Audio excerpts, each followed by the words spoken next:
Welcome back, everybody. Welcome to the Global Show. Today, I want to talk about Tesla Model S versus Tesla Roadster. I was thinking, wait a minute. Now, Elon announced this new car which has like 0 to 60 below 2 seconds and a lot of range, 520 plus miles of range. By the way, it's actually available on all the Tesla websites. I checked it for you guys, so if you guys have like $140,000, that's the way to go. And you're getting the car in the end of next year, so wow, amazing. So first of all, let's do some comparison and discuss about all these things. So you have the Model S Plaid, which has a tri-motor setup, and keep in mind, there's nothing faster than ludicrous mode than Plaid. Plaid, this is the end game. But let's see, maybe, in a few years, Elon will be like, no, there's something faster than Plaid, and now we had to come up with the speed because we didn't expect to go faster than that. But I mean, physically, there is a limit to acceleration. But yeah, so Model S Plaid, 520 plus miles, 0 to 60 below 2 seconds. Then we have the range. We talked about the range. We have the quarter mile, which is apparently below 9 seconds, which is crazy. And yeah, in general, these are about the facts we have here. Then we go to the Tesla Roadster, which is, we can talk about weight and everything, but the Roadster is going to be lighter than the Model S. It's a sports car, definitely lighter. They have also different equipment. They have the special edition of the Roadster, which has the thrusters from SpaceX.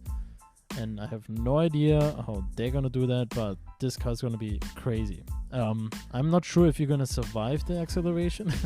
So we're going to see a lot of new owners of Tesla Roadsters after the first accelerations. No, so let's stop joking about it. Actually, so Tesla Roadster, from what we heard, we had like a 600 miles, also below like 0 to 100 to 1.9 seconds, quarter mile also below 9 seconds. So here's the question now. We have pretty similar stats here, right? We have the Roadster, which is really close to the stats from the Model S Plaid. So now you're thinking, okay, wait, the Roadster is probably coming out after the Cybertruck, maybe after the Semi, which is way later. So I might get a Model S Plaid, and then I don't need a Roadster anymore. And I saved a ton of money, because if you can afford a Model Model S and a Roadster, and you're saving more than $100,000 or $60,000 on a Roadster, then let's get a Model S, right?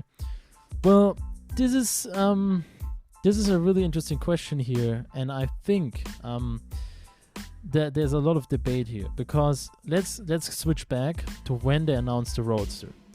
When they announced the Roadster, that was a few years back when they announced the Cybertruck, right? They didn't acquire Maxwell Technologies at that time. They said they're gonna have that range. I'm not sure if they had all this technology, all these patents they have right now already planned there, or if they were sure about it. I mean, they had to get the numbers somewhere. The question was, no one talked about where they got the numbers from at that point. Everyone was just like, okay, how are they getting the numbers? Through efficiency? How many packs are they putting in there? Maybe they're improving the battery pack. Well, could be possible. So it may be said through efficiency and everything, and batteries are getting better, we're getting to these ranges. Okay. Well, now you're looking at, maybe at that time they didn't have all these technology developments, maybe only half of them, right? It was a few years ago. And I think that this is exactly the case here. So I honestly think that the Roadster will have even crazier technology in there. Why am I thinking that? So we have the Model S Plaid. Apparently, from what I'm reading right now, it has the new setup, which new like architecture and everything. So they might actually try this new development of what they just announced at Battery Day. And if you guys didn't listen to that, please check out my 15 minutes Tesla Battery Day. It's actually on YouTube, it's on Spotify, it's on iTunes, it's everywhere. Just listen to it. Really shortly described all the different processes they improved and how to get to that crazy battery and the range. But yeah, so and in that sense,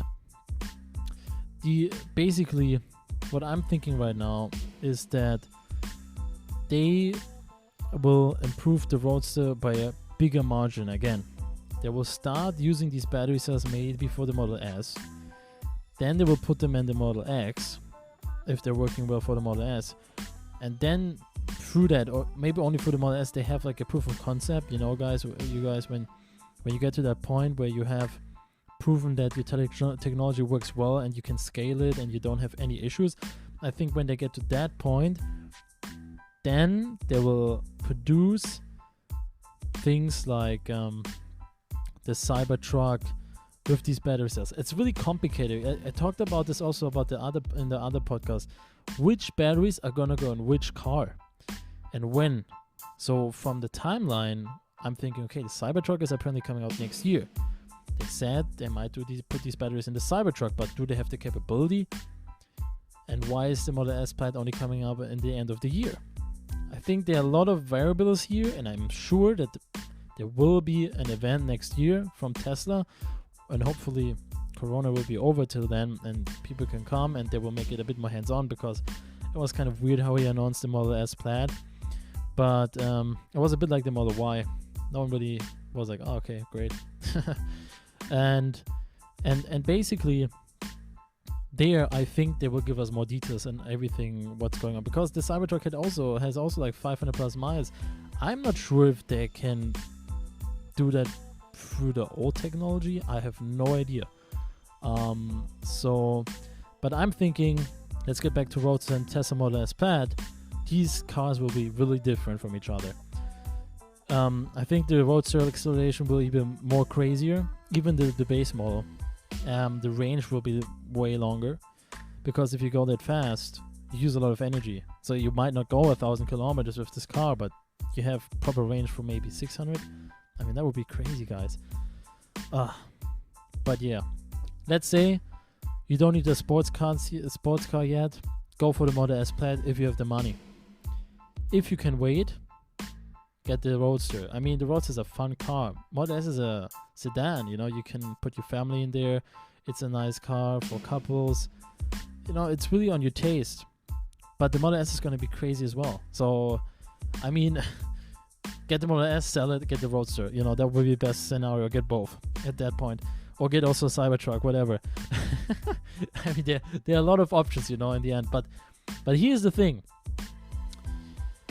The fact that he only talked briefly about the Model S and all of that, I'm sure that everyone is really certain what they're going to do and when. So this is really something to wait about and really be patient. And I hate it, because I thought in the battery day we were going to see all these announcements and hear about them. And then he tweeted about this, like, what was it? He tweeted about the about these batteries not you know, substituting all the other manufacturers. But honestly, you know, please don't tell anyone else. I don't believe in fairy tales. So if I'm a company and I understand that I can scale this like crazy, I save a lot of money. I don't need to buy these batteries from other manufacturers. You know, like I said, they might license it, they might not, they might just do it by themselves. Who knows? But it's gonna be really interesting. So, wait, guys, I need to take the mic because my neck. I need to get a different stand. Yeah. So basically, you know, I have my YouTube channel now up. Please subscribe. Please like. Give me a thumbs up. And this time, please, if you're listening to also the YouTube, or if you just want to listen to the podcast and subscribe and give me some feedback on the comment section on YouTube. That's basically the reason I uploaded on YouTube, not because I want to have it on YouTube only, but actually to get feedback. I still didn't figure out how to do it that well on this podcast. I know there are some features we can use, but yeah. So thank you so much for listening. Enjoy your day, enjoy your evening, depending where you are. And I see you guys in the next one. Peace out.